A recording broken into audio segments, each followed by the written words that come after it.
తరాలకు కూడా చదువు యొక్క విలువల్ని తెలియజేస్తుంది. ఒక చదువు వల్ల ఇప్పుడు ఒక జ్ఞానం పెరగడం అనుకోండి, జ్ఞానం పెరగడం అంటే చదవడం రాయడం ఇది మాత్రమే వస్తే సరిపోదు కదా. అన్ని రావాలి. చదువుకున్నా నేను నా శతకం పెడుతున్నా నాకు ఇంతవరకు వస్తుంది చాలు, ఇది మాత్రమే కదా. ఇప్పుడు ఎన్నో పథకాలు ఉన్నాయి, ఈ పథకాల గురించి తెలుసుకోవాలి. ఇలా వడ్డీలేని గుణాలు, నాకేం వస్తుంది, ఏం కడితే ఎంత పోతుంది, ఎంత వస్తుంది, నాకు ఎంత లాభం ఉంటుంది, ఎంత నష్టం వస్తుంది, నా వల్ల ఇంకెవరికైనా ఒక మంచి చేయాలి అంటే ఇవన్నీ గురించి తెలియాలంటే ఒకటి చెప్తారు వెళ్ళిపోతారు అని అది మనకు అంత మైండ్కి ఎక్కదు. మనం చదువుకున్నాం అనుకోండి, పేపర్ చదవగలుగుతాం, టీవీలలో న్యూస్ వినగలుగుతాం, దాని గురించి సమగ్రంగా మనం దాని గురించి. ఇంతమంది మహిళలు ఒక దగ్గర జమయ్యి అక్కడే అభివృద్ధి మొదలైనట్టు లెక్క. మన ఇంటి నుంచే అభివృద్ధి మొదలవుతుంది. అది చదువుతోనే సాధ్యం. మనము ఆ ఇంట్లో సంబంధించినటువంటి మహిళ చదువుకుంది అంటే ఆ కుటుంబం మొత్తము కూడా విజ్ఞానవంతులుగా తయారవుతుంది. అందుకని చదువు అనేది, ఇప్పుడు ఒక కొటేషన్ ఉందండి, చదువు ప్రగతికి మెట్టు అని ఒకటి ఉంటది. అది కొటేషన్ కి మాత్రమే దాన్ని అంకితం చేయొద్దు. ఇలా గోడల మీద రాసుకోవడానికి, అక్కడెక్కడ కనబడుతుంది, గోడల మీద రాసుకోవడానికి, ఫోన్లలో మెసేజ్లు పంపుకోవడానికి అంతవరకు మాత్రమే ఉండకూడదు. దాన్ని ఆచరించి చూపించాలి. మహిళ అంటే ఏంటో చూపించాలి. అప్పుడే మనకు సామాజిక బాధ్యతలు కానీ మన హక్కులు కానీ మనకు తెలుస్తాయి.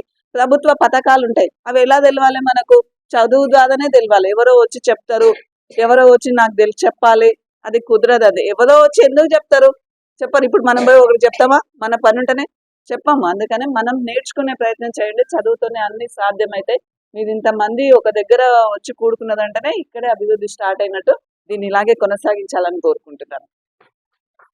మెప్మా ద్వారా ఉల్లాస్ స్కీమ్ ని ఏందో ప్రభుత్వం ఏదైతే ప్రవేశపెట్టిందో ఆ స్కీమ్ ని ఇక్కడ మన గాంధీనగర్ ప్రభుత్వ ప్రాథమిక పాఠశాలలో లాంచ్ చేయడం జరిగింది. దీని ముఖ్య ఉద్దేశం ఏంటంటే, మహిళ చదువుకున్నట్టయితే ఆ ఇంటిని పూర్తిగా విజ్ఞానవంతంగా చేస్తుంది. అదే కాకుండా ప్రధానమంత్రి నరేంద్ర మోడీ గారు కూడా మహిళలకు అగ్రభాగాన్ని ఉంచాలని చెప్పి మహిళలను కూడా 50% రిజర్వేషన్ ఏర్పాటు చేయడం జరిగింది. అందులో భాగంగా ఈరోజు మహిళలు చదువుకుంటే పూర్తిగా ఈ దేశం బాగుపడుతుంది, ఈ ప్రపంచం కూడా బాగుపడుతుందని చెప్పేసి అదే ముఖ్య ఉద్దేశంతో ఈ పథకాన్ని ప్రవేశపెట్టడం జరిగింది. ఈ రోజు గాంధీనగర్ బస్తీకి వచ్చిన మహిళలందరూ కూడా పేరు పైన ధన్యవాదాలు తెలుస్తూ ముగిస్తున్నాం.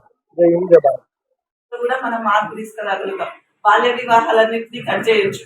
వరకట్న వేధింపులు ఇట్లాంటివన్నీ గురించి మనం గట్టిగా మాట్లాడాలంటే అందులో ఏమేమి ఉంటాయి, ఎలాంటి సెక్షన్స్ ఉంటాయి అన్నీ తెలియాలి అంటే మనకు చదువు ఉంటుంది.